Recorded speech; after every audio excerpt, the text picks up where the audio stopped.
Home guard के सिपाहियों से जब हम काम लेते हैं तो जिस तरीके से पुलिस के जवानों से ड्यूटी ली जाती है उसी तरह से होमगार्ड के भी सिपाहियों को लगाया जाता है।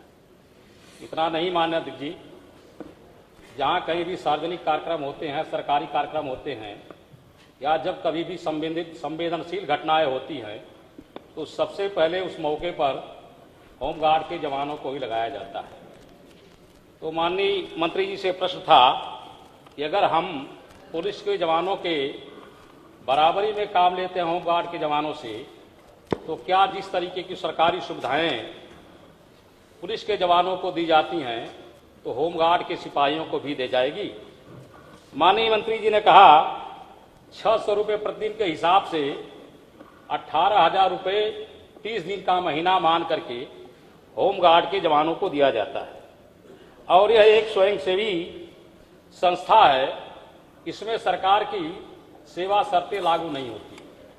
माननीय अध्यक्ष जी, हम मंत्री जी से पूछना चाहते हैं कि जब सारी ड्यूटी, उनके भर्ती होने के नियम कानून, उनके 60 साल बाद रिटायर होने के नियम कानून, सब कुछ पुलिस के जवानों के तर्क पर किया जाता है, उसी तौर तरीके से किया जाता है, तो आखिरकार उन्हें सुविधाओं से वंचित क्यों किया जाता है?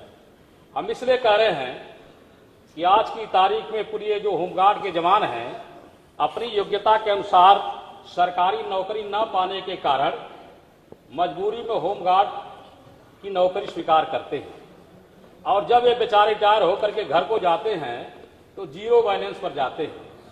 उनके पास भी बाल बच्चे परिवार है, 60 साल के बाद वह किसके सहारे रहेंगे, इस पर सरकार को विचार करना चाहिए। तो हम माननीय मंत्री से पूछना चाहते हैं, क्या भविष्य में होमगार्ड के जवानों को भी पुलिस के जवानों की सेवा शर्तें या नियम कानून या उनके वेतन वृद्धि पर सरकार विचार करेगी? धन्यवाद। धन्यवाद। माननीय मंत्री जी। धन्यवाद अध्यक्ष जी महोदय। 2062 के बाद में केंद्र सरकार द्वारा 2063 में होमगार्ड की स्थापना की गई। 2062 नहीं, 1919 सॉरी 1962 के बाद में 1963 में। मानवर ये उसी समय से स्वयंसेवी संस्था है और 2017 में होमगार्डों की संख्या थी 98,711 और उस समय होमगार्डों को ड्यूटी मिलती थी 35,000।